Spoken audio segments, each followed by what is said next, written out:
नमस्कार दोस्तों, अपनी Cosmos competition classes Gangapur city के ऑनलाइन प्लेटफॉर्म पर आपका हार्दिक स्वागत है। और ये हम जो राजस्थान जी के फाउंडेशन बैच, आप जो स्लाइड देख पा रहे हैं, राजस्थान जी के foundation batch new batch announcement, यानी अगर अपन बात करें न्यू बैच अनाउंसमेंट कर रहे हैं। और इसमें अपने ईओ और आरओ दो पोस्ट का रहेगा। एक तो अपना रहेगा ईओ और एक अपना रहेगा आरओ, यानी एजुकेटिव ऑफिसर और रेवेन्यू ऑफिसर, दो बैच अपने हैं एज ए आरएस पोस्ट के जो बैच हैं। और आप जो स्लाइड देख पा रहे हैं, ये अपने इसमें जो कम्प्लीटली राजस्थान जी के रहने वाली है, जिसमें राजस्थान की हिस्ट्री, राजस्थान की कला संस्कृति, राजस्थान की ज्योग्राफी और राजस्थान की जो पॉलिटिकल साइंस यानी पॉलिटी, राजस्थान राज्य व्यवस्था, और इसके अलावा राजस्थान का जो नगर पालिका अधिनियम है वो भी आपको पढ़ने को मिलेगा। एक तरह से फाउंडेशन बैच होने वाला है दोस्तों। तो ये तो अपनी आपको परफॉर्मा में दिखा रहा हूँ, जो भी स्लाइड देख रहे हैं ये न्यू बैच अनाउंसमेंट की है। अब अपन थोड़ा सा सिलेबस के बारे में डिस्कस करते हैं दोस्तों।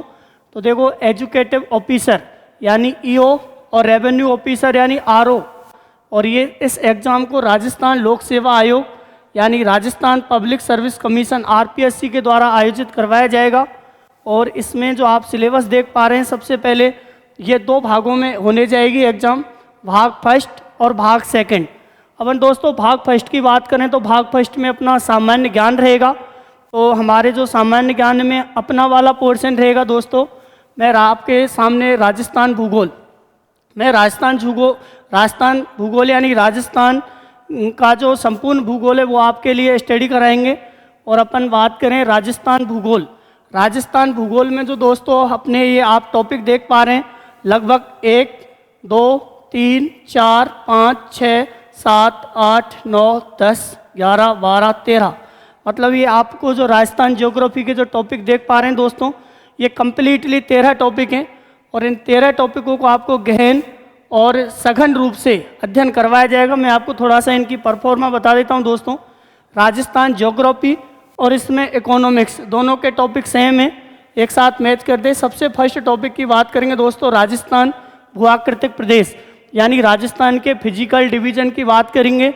राजस्थान के जो फिजिकल डिवीजन है, फिजिकल ज्योग्राफी ऑफ राजस्थान से हैं, यानी राजस्थान के फिजिकल डिवीजन और उनकी क्या विशेषता रहने वाली है दोस्तों। काफ़ी इंपॉर्टेंट टॉपिक है, हर एग्जाम में एक क्वेश्चन यहाँ से 100% आता है। नेक्स्ट बात करेंगे राजस्थान की क्लाइमेट, राजस्थान के अपन क्लाइमेट के बारे में बात करेंगे। क्लाइमेट यानी जलवायु, राजस्थान की जलवायु के बारे में बात करेंगे दोस्तों। अपना जो टॉपिक रहेगा वो राजस्थान की, नेक्स्ट टॉपिक रहेगा राजस्थान की जलवायु यानी क्लाइमेट। इसमें अपन जलवायु और मानसून तंत्र के बारे में पढ़ेंगे। पहले तो जलवायु का सामान्य वर्गीकरण देखेंगे, जलवायु क्या होती है, मौसम क्या होता है, ऋतु क्या होता है। फिर राजस्थान का सामान्य जलवायु वर्गीकरण पढ़ेंगे। फिर कोपेन, त्रिवार्ता और थानथेट के अनुसार पढ़ेंगे। इसके अलावा अपन देखें मानसून तंत्र, कैसे बारिश होती है, कौन कौन सी ऋतु हैं। इसके अलावा नेक्स्ट टॉपिक रहेगा अपना राजस्थान अपवाह्य तंत्र। राजस्थान अपवाह्य तंत्र में हम राजस्थान की नदियाँ और झीलों से रिलेटेड बात करेंगे दोस्तों। इसके बाद हम राजस्थान की नेचुरल वेजिटेशन यानी प्राकृतिक वनस्पति और सॉइल्स यानी मृदा, यानी राजस्थान की प्राकृतिक वनस्पति और मृदा के बारे में आपसे डिस्कस करेंगे दोस्तों। इसके बाद अपन मेजर क्रॉप, राजस्थान की मेजर क्रॉप यानी जो राजस्थान की हमारी कृषि, ये संसाधन भूगोल से टॉपिक हैं। तो राजस्थान की कृषि में अपने को गेहूँ पढ़ने को मिलेगा, मक्का, जौ, कपास, गन्ना, बाजरा। तो इनके अपन देखेंगे कौन कौन से ज़िले इनमें उत्पादन करते हैं सबसे ज़्यादा, कौन कौन से ज़िले इनमें कौन कौन सी किस्में बोई जाती हैं, भौगोलिक दशाएं कौन कौन सी हैं। इसके बाद मेजर इंडस्ट्रीज, राजस्थान की मेजर इंडस्ट्रीज यानी राजस्थान के प्रमुख उद्योग आपको पढ़ने को मिलेंगे। इसके बाद राजस्थान की प्रमुख सिंचाई परियोजनाओं में अगर अपन देखेंगे दोस्तों, जल संरक्षण तकनीक, राजस्थान की सिंचाई परियोजनाओं में खासकर इंदिरा गांधी नहर पढ़ने को मिलेगी, गंग नहर के बारे में पढ़ेंगे। इसके अलावा नर्मदा नहर के बारे में पढ़ेंगे, भीखाबाई सागवाड़ा नहर के बारे में पढ़ेंगे, राजीव गांधी सिद्धमुख नहर के बारे में पढ़ेंगे, और बहुत सारी जो राजस्थान की सिंचाई परियोजनाएं उनके बारे में पढ़ेंगे। इसके बाद जो नेक्स्ट टॉपिक रहेगा दोस्तों हमारा पॉपुलेशन यानी राजस्थान की जनसंख्या। पॉपुलेशन में अपन ग्रोथ पढ़ेंगे यानी वृद्धि, फिर डेंसिटी पढ़ेंगे यानी घनत्व, फिर लिटरेसी पढ़ेंगे यानी साक्षरता। लिटरेसी का मतलब होता है साक्षरता। फिर अपन लिंगानुपात पढ़ेंगे और प्रमुख जनजातियाँ। राजस्थान की प्रमुख जनजातियों में जैसे भील, राजस्थान में सर्वाधिक जनजाति हालांकि मीना पाई जाती है। फिर भील पढ़ेंगे, भील के बाद गरासिया, गरासिया के बाद सहरिया, सहरिया के बाद डामोर, डामोर के बाद कथौड़ी। इसके बाद राजस्थान के हम धात्विक और अधात्विक खनिज पढ़ेंगे, राजस्थान के धात्विक और अधात्विक खनिज। फिर राजस्थान के ऊर्जा संसाधन पढ़ेंगे दोस्तों। और इसके बाद राजस्थान की जैव विविधता यानी बायोडाइवर्सिटी के बारे में पढ़ेंगे अपने को। और पर्यटन स्थल और खनिज संपदाएं, ये टॉपिक 2 बार आ गया, एक तो खनिज संपदा है और धात्विक अधात्विक खनिज। तो दोस्तों मैं आपको इसमें बात बताऊं, राजस्थान की जो भूगोल है इसमें फिजिकल ज्योग्राफी का भी पार्ट है, इसके अलावा क्लाइमेट ज्योग्राफी का भी पार्ट है, और राजस्थान के ड्रेनेज सिस्टम यानी अपवाह तंत्र का पार्ट है, और राजस्थान के रिसोर्स यानी संसाधन से भी रिलेटेड है, और इकोनॉमिक्स से रिलेटेड। तो ये ज्योग्राफी का हमारा ये पोर्शन रहने वाला है दोस्तों। मैं आपके लिए ज्योग्राफी का पोर्शन कराऊंगा। अब आपके सामने जो हमारे राजस्थान के पॉलिटी और जो नगर पालिका अधिनियम लेंगे वो अपने सर हैं पीपी नागर जी, वो आपको और इसके बारे में जानकारी देंगे और आप उनसे मोटिवेट होंगे, वो समय समय पर आपको मार्गदर्शन भी देंगे। धन्यवाद।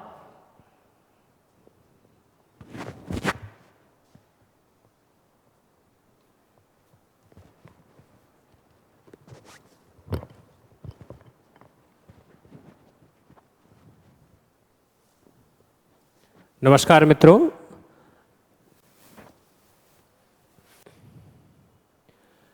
हम ईओ और आरओ के सिलेबस को डिस्कस कर रहे थे और सर ने राजस्थान ज्योग्राफी के बारे में बताया। और इसी प्रकार अपने पॉलिटी का जो टॉपिक रहने वाले हैं, पॉलिटी राजस्थान पॉलिटी के जो टॉपिक रहने वाले हैं उनके बारे में हम डिस्कस करेंगे कि अपने क्या क्या टॉपिक रहने वाले हैं। मैं थोड़ा सा डिस्कस करके बताऊंगा आप लोगों को। पहला आपका जो राजस्थान पॉलिटी से संबंधित जो क्वेश्चंस बनेंगे उसके बारे में आपको डिस्कस करेंगे, और सिलेबस के बारे में वर्तमान में हम डिस्कस कर रहे हैं कि हमारा जो सिलेबस है वो किस प्रकार का रहने वाला है, इसके बारे में हम डिस्कस कर रहे हैं। जो सिलेबस है प्रॉपर वे में जो सिलेबस हमारा रहने वाला है उसके बारे में हम आप लोगों को यहाँ बता रहे हैं कि कहाँ कहाँ से हमको पढ़ना है। नंबर 1 लिखा हुआ है भारतीय संविधान, राजनीतिक व्यवस्था एवं शासन प्रणाली। यानी कि मैंने यहाँ पर डायग्राम बनाया है और इस डायग्राम में इंट्रोडक्शनी पार्ट जो देखा है, इंट्रोडक्शन का जो पार्ट है इंडियन कॉन्स्टिट्यूशन का, वो मैंने यहाँ पर चार्ट में बनाया हुआ है और इस डायग्राम के आधार पर हमको पढ़ना है। हमने देखा है what is the subject matter of the political science. ठीक है, पहला हमने क्या पढ़ना है, what is the subject matter of political science.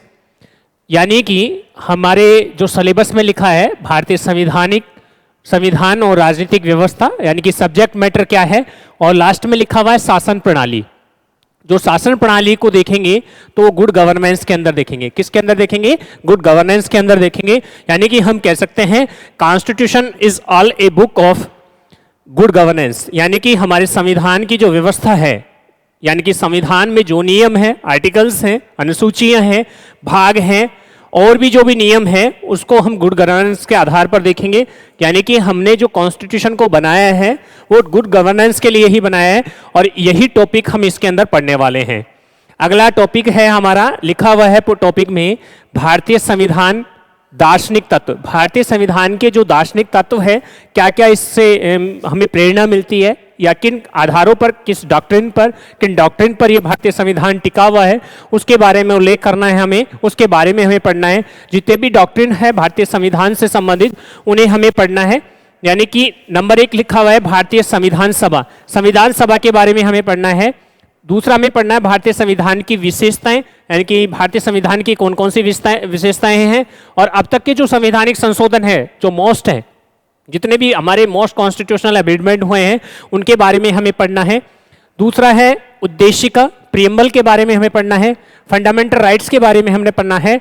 DPSP के बारे में हमें पढ़ना है, director principle of state of policy, और फंडामेंटल ड्यूटीज के बारे में हमें पढ़ना है। मूल कर्तव्यों के बारे में पढ़ना है। डीपीएसपी आज के नीति निर्देशक तत्वों के बारे में पढ़ना है।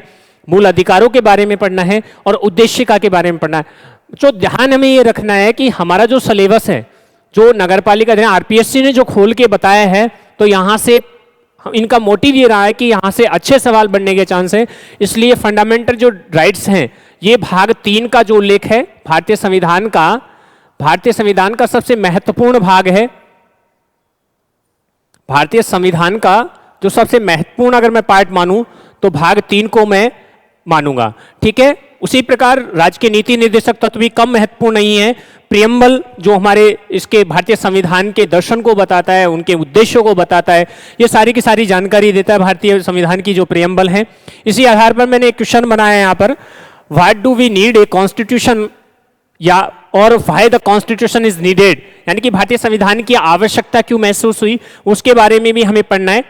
यानी कि मोस्ट जरूरत क्या थी, तो हमने बताया कि the most important reason is to limit the power of government, government की जो पावर है उसको लिमिट करने की जो कारण है, इसलिए भारतीय संविधान को इसके अंदर रखा है। और यहीं से 2020 के अंदर यूपीएससी का जो प्री था उसमें पूछा गया था, यूपीएससी का जो प्री था यहीं से पूछा गया था कि क्या आवश्यकता थी भारतीय संविधान को हमने बनाया है। तो सबसे मोस्ट इंपॉर्टेंट जो रीजन है, the most important reason is to limit the power of government, government की पावर को लिमिट करना है।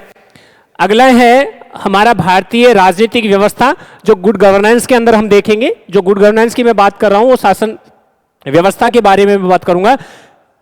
गुड गवर्नेंस की जो मैंने बात की है तो वो शासन व्यवस्थाओं के बारे में हम बात करेंगे। अगला भारतीय राजनीतिक व्यवस्था के अंदर हम देखेंगे प्रेसिडेंट, भारतीय राष्ट्रपति, प्राइम मिनिस्टर, मंत्रिपरिषद, संसद, उच्चतम न्यायालय, न्यायिक पुनरावलोकन। देखो कितना अच्छा डिफाइन किया गया है, न्यायिक पुनरावलोकन को लिख दिया है। फंडामेंटल जब राइट्स हम पढ़ेंगे तो फंडामेंटल राइट्स के आर्टिकल 13 को हम देखेंगे, आर्टिकल 13 को हम पढ़ेंगे जिसके अंदर न्यायिक पुनरावलोकन का उल्लेख किया गया है। अनुच्छेद 13 को जब हम पढ़ेंगे, अनुच्छेद 13 को हम पढ़ेंगे तो वहां पर न्यायिक पुनरावलोकन के बारे में उल्लेख किया गया है। यानी कि न्यायिक यहां पर आर्टिकल 13 को इतनी अच्छी तरह की भाई न्यायिक पुनरावलोकन को डिफाइन किया हुआ है, तो इसको यहां से सवाल बनने के चांस हमारे यहां पर ज्यादा रहेंगे। अगला है भारतीय निर्वाचन आयोग, नियंत्रक एवं महालेखा परीक्षक, नीति आयोग, केंद्रीय सतर्कता आयोग। अब ये जो नीति आयोग है इसको हम पढ़ेंगे, पहले ये योजना आयोग था अब नीति आयोग है, तो इस नीति आयोग को हम पढ़ेंगे, यहां से भी अच्छे सवाल बनने के चांस है। अगला है लोकपाल, केंद्रीय सूचना आयोग, राष्ट्रीय मानवाधिकार आयोग, इन आयोगों को भी अच्छी तरह डिफाइन करते हुए हम पढ़ेंगे। अगला है संघवाद, दूसरा है भारत में लोकतांत्रिक राजनीति, गठबंधन की सरकारें, राष्ट्रीय एकीकरण। अब मैं गठबंधन की सरकारों के बारे में जब बात करूंगा तो थोड़ा सा मैंने यहां पर एक डायग्राम बनाया हुआ है, उसको ध्यान से देखिएगा आप। इस डायग्राम में मैंने बताया पार्लियामेंट के बारे में उल्लेख किया गया है। पार्लियामेंट के 2 पार्ट मैंने किए हैं, 2 भाग किए हैं। यहां पर थर्ड पार्ट को मैं देखूंगा तो प्रेसिडेंट को हम देखेंगे, राष्ट्रपति को हम देखेंगे, यानी कि ये भी हमारी संसद का ही अंग है। लेकिन यहां पर मैंने जो संसद के 2 सदन है उन सदनों के बारे में उल्लेख किया है। नंबर 1 लिखा है मैंने लोकसभा, दूसरा मैंने बताया राज्यसभा।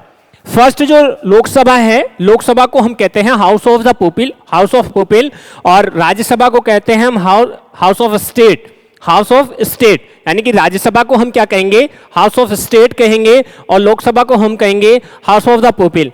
ठीक है पीपल। अब हम बात करते हैं, यहां पर एक डायग्राम आप लोगों को दिख रहा होगा, मैं जूम कर देता हूं इसको, और इसको देखना, यहां पर एक डायग्राम में बिल्कुल एक प्रदर्शनी सी है, यानी कि प्रदर्शनी यहां पर एक देखा है हमने कि यहां पर एक पार्ट है, यानी कि एक सदन का पूरा उल्लेख किया हुआ है। यहां पर सीटें डिवाइन की हुई है, ये सीटें बनी हुई है। तो हम देखते हैं कि यहां पर कौन है, हमारा स्पीकर के बारे में उल्लेख किया हुआ है, स्पीकर के बारे में उल्लेख किया हुआ है। दूसरा है यहां पर हमने लिख रखा है ट्रेजरी बेंच, क्या लिख रखा है, ट्रेजरी बेंच लिख रखा है। तीसरा हमने लिखा हुआ है कोलिशन बेंच, और थर्ड हमने दिखा रखा है अपोजिशन बेंच। थर्ड हमने क्या लिख रखा है, अपोजिशन बेंच, यानी कि एक सदन में 3 बेंचें होती हैं। नंबर 1 ट्रेजरी बेंच, दूसरी सेकंड है कोलिशन बेंच, और थर्ड है अपोजिशन बेंच। यानी कि एक सदन के अंदर 3 बेंचें होती है। इन तीनों बेंचों को हम देखेंगे क्योंकि यहां पर लिखा हुआ है गठबंधन की सरकारें। ये गठबंधन की जो सरकारें हैं, यानी कि गठबंधन में बने हुए जो दल हैं, गठबंधन जो किया हुआ है वो कौन सी बेंचों में बैठता है, कोलिशन बेंचों में बैठता है। तो इन चीजों को भी हम डिफाइन करके पढ़ेंगे। अगला हमारा आता है, अगला जो टॉपिक है राजस्थान की राजनीतिक एवं प्रशासनिक व्यवस्थाओं के बारे में देखना है हमें। राज्य की राजनीतिक व्यवस्थाओं के बारे में हमें उल्लेख करना है। अगला है राज्यपाल, मुख्यमंत्री, मंत्रिपरिषद, राजस्थान विधानसभा और उच्च न्यायालय। अगला टॉपिक हमें देखना है, राज्य की प्रशासनिक व्यवस्थाओं को हमें पढ़ना है। जिला प्रशासन, स्थानीय स्वशासन, पंचायती राज संस्थाएं। अगला हमें देखना है राजस्थान लोक सेवा आयोग। ये ध्यान रखना, आर्टिकल 315 को हम जब पढ़ेंगे, जो आरपीएससी ने अभी जो वैकेंसियां निकाली है उसका गठन आर्टिकल 315 के तहत किया गया है, ध्यान रखना। और 315 के क्लॉज 2 में 2 राज्यों से, यानी कि एक ही लोकसभा, एक ही स्टेट लोक सेवा जो है, लोक सेवा आयोग जो है, उनके बारे में उल्लेख किया गया है आर्टिकल 315 की क्लॉज 2 के अंदर। उनको आगे हम देखेंगे। राज्य मानवाधिकार आयोग, लोकायुक्त, राज्य निर्वाचन आयोग, इनको हम देखेंगे। अगला हम देखते हैं स्लाइड के अंदर, अगला स्लाइड के अंदर है लोक नीति एवं अधिकार। हाँ, Indian constitution is based on the doctrine of check and balance. ठीक है, भारतीय संविधान किस सिद्धांत पर कार्य करता है, यानी कि वो चेक एंड बैलेंस को देखता है, यानी कि किस सिद्धांत पर है ये। Indian constitution is based on doctrine of check and balance, यानी कि हमारा जो संविधान है, जो हमारा संविधान है, हमारी जो संस्थाएं हैं, हमारी जो प्रभाग है, उनके अंदर बैलेंस बनाने का काम करता है, एक दूसरे पर कंट्रोल करने का काम करता है।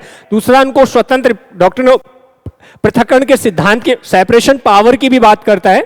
अब यहां पर हम बात करेंगे अगले टॉपिक की, लोकनीति एवं अधिकारों के बारे में देखेंगे। लोकनीति, विधिक अधिकार, नागरिक अधिकार पत्र, राजस्थान लोक सेवा गारंटी अधिनियम 2011।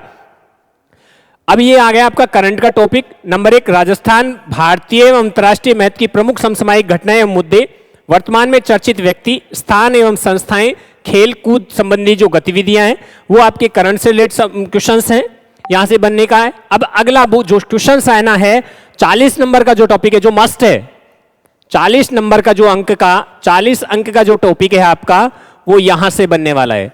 कहां से? राजस्थान नगरपालिका अधिनियम 2009 एवं नगरीय निकाय से संबंधित जो विधिक नियम एवं योजनाएं हैं, यहां से आपके 40 नंबर का क्वेश्चन बनना है। मैं आपको बता देता हूं कि नगरपालिका अधिनियम कब आया। ध्यान रखना, नगरपालिका अधिनियम, नगरपालिका अधिनियम 2009, मैं बता देता हूं, इसमें पार्ट करके ही बता देता हूं। इसके अंदर 17 अध्यायों को हमें पढ़ना है। सिलेबस में तो नहीं है पूरे के पूरे 17 अध्याय, ठीक है। इसके अंदर 6 अनुसूचियों को हमें पढ़ना है। कितनी अनुसूचियां देखना है? 6 अनुसूचियों को हमें देखना है। अनुच्छेद नहीं है, ये अनुसूचियां हैं, ठीक है। और हमें 344 सेक्शंस, धाराओं को हमें पढ़ना है, यानी कि इनमें हमें देखना है 17 अध्याय, 6 अनुसूचियां और 344 धाराएं। नगरपालिका अधिनियम वर्ष 2009 का 18वां संख्या के आधार पर 18वां अधिनियम है, यानी कि 18वें नंबर पर पास हुआ अधिनियम है। यह पास हुआ है 11 सितंबर 2009 को, इस पर राज्यपाल ने अनुमति दी है। आगे हम देख लेते हैं टॉपिक में, नगरपालिकाओं का गठन हम देखेंगे भाग 2 के अंदर। भाग 2 को जब हम पढ़ेंगे तो नगरपालिकाओं का गठन एवं शासन देखेंगे। भाग 3 में वार्ड एवं समितियां देखेंगे। नगरपालिका की संपत्तियां 4 में देखेंगे। नगरपालिका एवं वित्तीय विभागों को 6 में देखेंगे। नगरपालिका राजस्व 7 में देखेंगे। न्यायपालिका विकास और नगर योजनाओं को देखेंगे। नगरपालिका की शक्ति एवं अपराधों को देखेंगे। वाद, अभियोजन एवं वादों को देखेंगे और नियंत्रणों को देखेंगे। यानी कि हमारे अध्याय 1, 2, 3, 4, 5, 6, 7, 8 और 9 अध्यायों को हमें देखना है। अगला स्लाइड में हम देखते हैं क्या और हमें देखना है। अगला है राजस्थान नगरपालिका समान क्रय अनुबंध नियम, जो अध्याय 15 के अंदर, 16 के अंदर हम देखेंगे। राजस्थान नगरपालिका कार्य संचालन नियम 2009, राजस्थान नगरपालिका समितियों की शक्तियां, कर्तव्य, कृत्य एवं नियम 2009, इन सारी चीजों को हम देखना है। और अगला है आपका राजस्थान के शहरी क्षेत्रों में संचालित विभिन्न महत्वपूर्ण योजनाएं, स्वच्छ भारत मिशन, इंदिरा गांधी रसोई योजना, प्रधानमंत्री आवासीय योजना, इंदिरा गांधी शहरी रोजगार गारंटी योजना, अमृत मिशन योजना, हृदय योजना, राष्ट्रीय शहरी आजीविका मिशन और इंदिरा गांधी क्रेडिट कार्ड, इनको हमें देखना है। आपका लमसम जून में एग्जाम होने वाला है, उस समय तक हम इस सारे के सारे कोर्स को कंप्लीट कर चुके होंगे। हमारा इसका बैच ईओ और आरओ का जो लिए स्पेशल प्लस हमारा जीके फाउंडेशन का जो बैच है वो कल 2 बजे से प्रारंभ होने वाला है। उसमें आकर आप इनकी सारी जानकारी ले सकते हैं और सारी व्यवस्थाओं के बारे में जानकारी ले सकते हैं। अगला जो टॉपिक है आपका राजस्थान जीके का जो पार्ट है वो आपको पोस्टवाल सर डिफाइन करेंगे। जितना भी चैप्टर्स में सिलेबस में जो आपके जो चैप्टर्स हैं उनके बारे में पोस्टवाल सर आपको बताएंगे।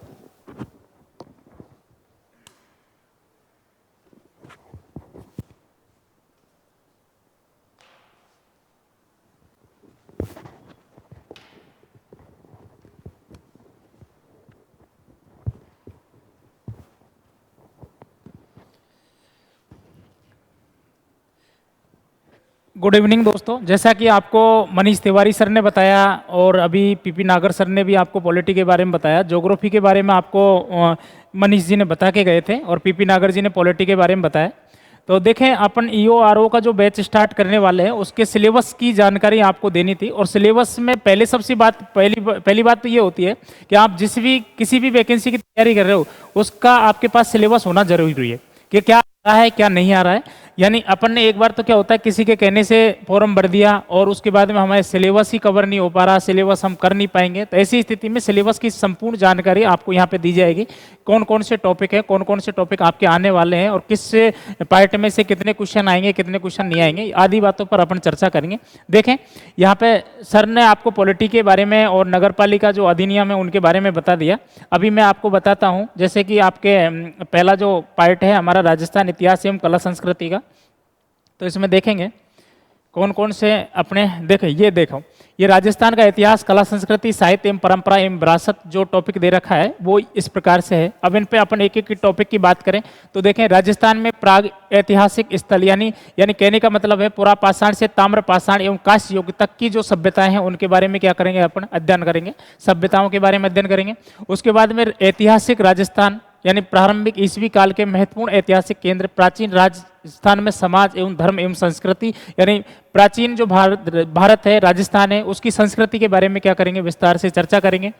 प्रमुख राजवंश, तो राजवंश दे रखे हैं। राजवंशों में अपने बात करें हम तो गुहिल है, प्रतिहार है, चौहान है, परमार है, राठौड़ है, सिसोदिया है, कछुआ है।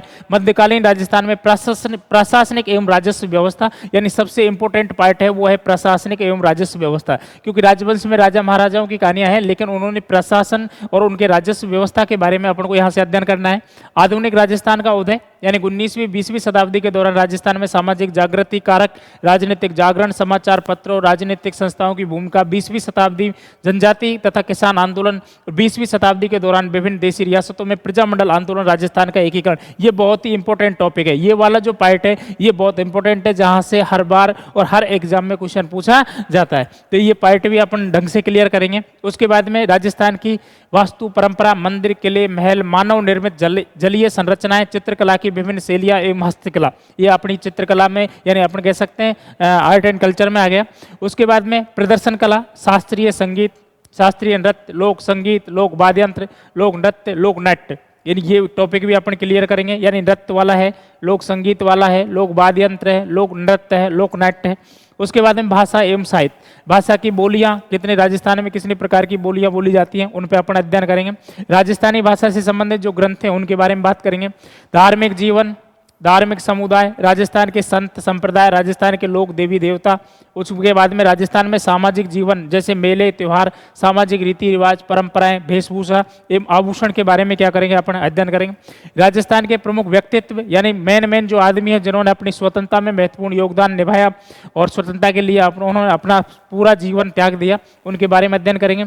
लोक संगीत, लोक नृत्य, लोक वाद्य यंत्र, आभूषण, इनके बारे में बात करेंगे। राजस्थान की संस्कृति, परंपरा, विरासत और राजस्थान के महत्वपूर्ण पर्यटन स्थल, इनके बारे में अपन विस्तार से क्या करेंगे, चर्चा करेंगे। जैसा कि सिलेबस तो आपके पास उपलब्ध होगा या आप निकलवा लेंगे, सिलेबस कोई बड़ी बात नहीं है, लेकिन बात यह है दोस्तों, अब आपके पास सीईटी की एग्जाम लगने के बाद में कोई चारा नहीं है, कोई वैकेंसी नहीं है और सीईटी में जिसके अच्छे नंबर आ रहे हैं वो अगली एग्जाम की तैयारी करेंगे।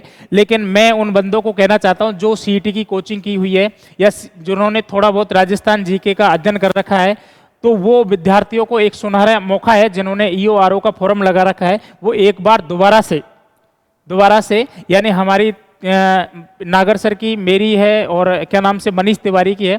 तीनों की क्लास हम एक तरीके से सब्जेक्ट को लेकर कमांड करके पूरी तरीके से आपके सामने पेश करने वाले हैं। और हमारा मेन उद्देश्य ये रहेगा कि विद्यार्थी को जो पढ़ाया है वो उसमें से एक तो क्वेश्चन बाहर नहीं आए, दूसरा क्लास में ही आपको पूरा का पूरा कंप्लीट करवा दिया जाए। टेस्ट सीरीज है, मतलब आपके टॉपिक टेस्ट हो जाएंगे, क्लास में भी उस चीज़ पर डिस्कस किया जाएगा। एक हम शानदार और एक फर्स्ट और अंतिम बैच बनाने वाले हैं EORO का, तो चूकना मत, आपको ज्वाइन करना है। और जल्दी बैच की घोषणा कर दी जाएगी आपके सामने कब बैच अलाउंस होने वाला है। तो आपके सामने यानी 2-4 दिन के अंतराल में ये बैच स्टार्ट हो जाएगा, तो आपको सूचित कर दिया जाएगा किस दिन और किस समय इसको चालू किया जाएगा। फीस भी हम विद्यार्थियों के हितों को ध्यान में रखते हुए निर्धारित करेंगे कितनी रखनी है कितनी रखनी, पर ज़्यादा नहीं रखेंगे फीस भी। और आपके पास यानी हमने पीपी नागर जी जो नगर पालिका के अधिनियम पढ़ाएंगे वो बहुत ही शानदार पढ़ाने वाले हैं। यानी उनका कहने का मतलब ये है कि वो एक भी क्वेश्चन उनसे बाहर नहीं आएगा। इस वजह से आप और आपके दोस्तों में सभी में ये खबर फैला दो कि कॉस्मोस कोचिंग में यानी आपके EORO का बैच स्टार्ट होने वाला है। इसलिए आपकी वजह से ही बैच स्टार्ट किया जा रहा है, क्योंकि हमारे पास भयंकर इंक्वायरी आ रही है EORO की, और जो पहले आएगा वो पहले एडमिशन पाएगा। इसलिए आपको जुट जाना है, आपके दोस्तों को बता देना है। CT एग्जाम के बाद मतलब जिसकी निकल रही वो भी कर सकते। कट गया।